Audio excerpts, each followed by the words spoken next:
ఇటీవల తెలంగాణలో వరుసగా ఐటీ దాడులు జరుగుతున్నాయి. రాజకీయ వ్యాపార రంగాలకు చెందిన వారి ఇళ్లపై ఆదాయ పన్ను శాఖ అధికారులు ఆకస్మిక దాడులు నిర్వహిస్తున్న విషయం తెలిసిందే. ఇదిలా ఉంటే చాలా ఏళ్లుగా టాలీవుడ్ ను ఆదాయపు పన్ను శాఖ దాడులు కుదిపేస్తున్నాయి. Banjara Hills, Jubilee Hills, Kondapur, Madhapur, గచ్చిబౌలిలో విస్తృతంగా తనిఖీలు కొనసాగుతున్నాయి. మొత్తంగా హైదరాబాద్ వ్యాప్తంగా 8 చోట్ల 55 బృందాలుగా విడిపోయి ఐటీ సోదాలు చేపట్టడం ప్రాధాన్యతను సంతరించుకుంది. శ్రీ వెంకటేశ్వర క్రియేషన్స్ తో మొదలైన ఈ తనిఖీలు మైత్రి మూవీస్, మ్యాంగో మీడియా సంస్థల్లో విస్తృతంగా చేపట్టారు ఐటీ అధికారులు. ఆయా నిర్మాణ సంస్థలు సినిమాలకు పెట్టిన బడ్జెట్ పై ఆరా తీస్తున్నారు.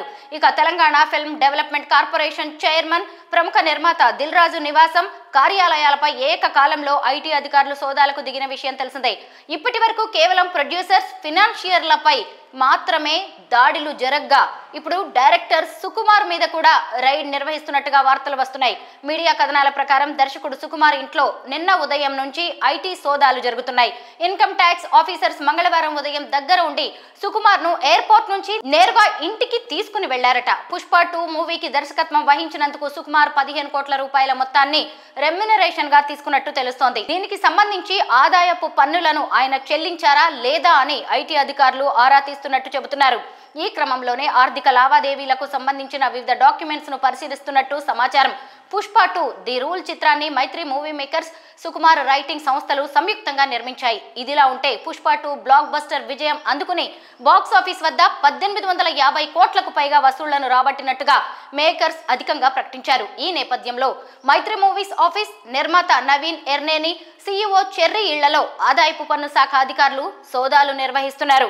ఈ క్రమంలోనే దర్శక నిర్మాత సుకుమార్ మీద కూడా ఐటీ దాడులు జరుగుతున్నట్టుగా సమాచారం. మరి ఈ విషయంపై మీ అభిప్రాయాలను కామెంట్స్ రూపంలో మాకు తెలియజేయండి.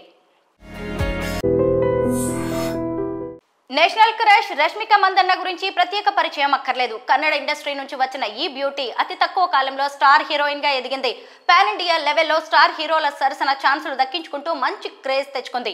ఈ మధ్యనే ఈ బ్యూటీ కాలికి గాయమైంది. జిమ్ లో ఎక్సర్సైజ్ చేస్తుండగా కాలు బెణికింది.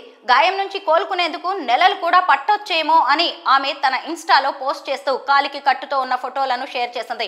ఈ క్రమంలో ఈ బ్యూటీకి సంబంధించిన ఓ వీడియో సోషల్ మీడియాలో హల్చల్ చేస్తోంది. రష్మిక మందన్న వీల్ చైర్ లో దర్శనమిచ్చారు. శంషాబాద్ ఎయిర్పోర్ట్ కు చేరుకున్న ఆమె నడవలేని స్థితిలో ఉండడంతో తన సిబ్బంది వీల్ చైర్ లో తీసుకెళ్లారు. ఆ సమయంలో తన ఫేస్ కనిపించకుండా క్యాప్ అండ్ మాస్క్ తో కవర్ చేసుకుంది. ప్రస్తుతం ఇందుకు సంబంధించిన వీడియో సోషల్ మీడియాలో వైరల్ అవుతుంది. ఈ వీడియో చూసిన నెటిజన్స్, అభిమానులు రష్మిక త్వరగా కోలుకోవాలని కోరుకుంటున్నారు. సుకుమార్ దర్శకత్వంలో అల్లు అర్జున్ నటించిన పుష్ప 2 సినిమాతో ప్రేక్షకుల ముందుకు వచ్చిన ఈ భామ బ్లాక్ బస్టర్ హిట్ ని అందుకుంది. ఆ మధ్య బాలీవుడ్ లో యానిమల్ మూవీతో సంచలన విజయాన్ని తన ఖాతాలో వేసుకుంది. ఈ ఏడాది విక్కీ కౌశల్ హీరోగా నటిస్తున్న చావా మూవీలో నటిస్తోంది. మహారాష్ట్ర యోధుడు ఛత్రపతి శివాజీ జీవిత చరిత్ర ఆధారంగా ఈ సినిమా రాబోతోంది. ఇదే కాకుండా సల్మాన్ ఖాన్ హీరోగా నటిస్తున్న సికిందర్ చిత్రంలో కూడా కీలక పాత్రలో నటిస్తోంది. మరి ఈ విషయంపై మీ అభిప్రాయాలను కామెంట్స్ రూపంలో మాకు తెలియజేయండి. బాలీవుడ్ స్టార్ హీరో సైఫ్ అలీ ఖాన్ పై గత గురువారం బంగ్లాదేశ్ కు చెందిన మహమ్మద్ షరీఫుల్ ఇస్లాం షహజాద్ అనే దుండగుడు కత్తితో దాడి చేసి తీవ్రంగా గాయపరిచిన ఘటన తీవ్ర కలకలం రేపింది. తీవ్రంగా గాయపడ్డ ఆయన్ని కుటుంబ సభ్యులు ముంబైలోని లీలావతి ఆసుపత్రిలో చేర్పించి చికిత్స అందించారు. ప్రస్తుతం ఆయన కోలుకుని తిరిగి ఇంటికి చేరుకున్నారు. ఇదిలా ఉంటే సైఫ్ అలీ ఖాన్ కుటుంబానికి మరో కొత్త కష్టం వచ్చి పడింది. ఆయన కుటుంబానికి చెందిన దాదాపు 15,000 కోట్ల విలువైన ఆస్తులు మధ్యప్రదేశ్ ప్రభుత్వం స్వాధీనం చేసుకుందని వార్తలు ప్రచారమవుతున్నాయి. పూర్తి వివరాల్లోకి వెళ్తే సైఫ్ అలీ ఖాన్ పటౌడీ రాజవంశీయుల కుటుంబానికి చెందిన వ్యక్తి.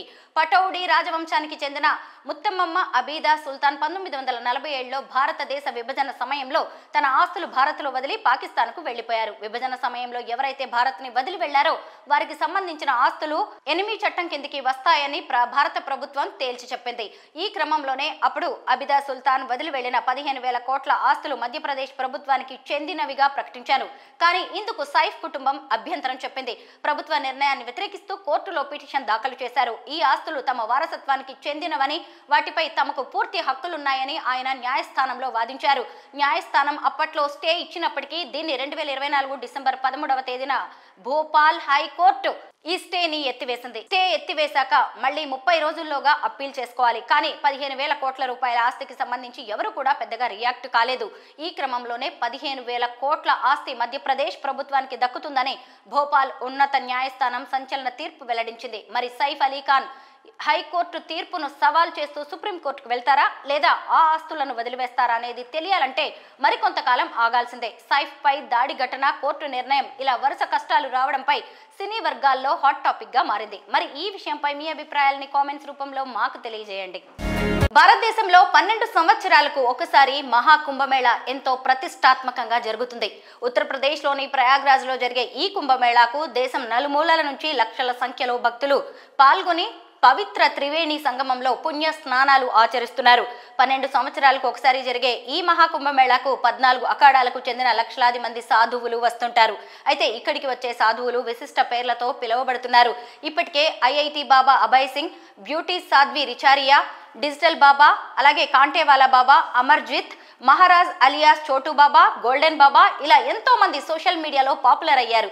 ఈ క్రమంలోనే గత వారం రోజుల నుంచి కుంభమేళాలో రుద్రాక్షమాలలు అమ్ముతూ జీవిస్తూ తన అంతంతో అందరినీ కట్టిపడేసిన మోనాలిసా గురించి ప్రత్యేక పరిచయం అక్కర్లేదు.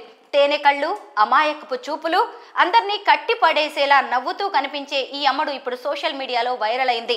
ఈమె వీడియోలు వైరల్ అవుతుండగా వాటిని చూసిన బాలీవుడ్ స్టార్ డైరెక్టర్ సనోజ్ మిశ్రా ఈమెకు సినిమాలో ఛాన్స్ ఇవ్వాలని నిర్ణయించుకున్నారు. త్వరలోనే ఆమెను కలుస్తానని, యాక్టింగ్ రాకపోతే నేర్పించి మరీ తన సినిమాలో పెట్టుకుంటానని సరోజ్ మిశ్రా తెలిపారు. ఇక మధ్యప్రదేశ్లోని ఇండోర్కి చెందిన మొనాలిసా భోస్లే తరతరాలుగా పూసల దండలు అమ్ముకుంటూ జీవనం సాగిస్తున్న కుటుంబం నుంచి వచ్చింది. తన కుటుంబాన్ని ఆర్థికంగా ఆదుకోవడానికి, తన తమ్ముడికి మంచి చదువు చెప్పించడానికి ఇండోర్ నుంచి కుంభమేళాకు వచ్చి పూసలు అమ్ముకుంటున్నట్టుగా ఓ ఇంటర్వ్యూలో చెప్పింది. నిజంగా ఈ నిరుపేద యువతికి సినిమాల్లో ఛాన్స్ వస్తే దశ తిరిగినట్టే అంటున్నారు నెటిజన్స్. ఈ విషయంపై మీ అభిప్రాయాన్ని కామెంట్స్ రూపంలో మాకు తెలియజేయండి.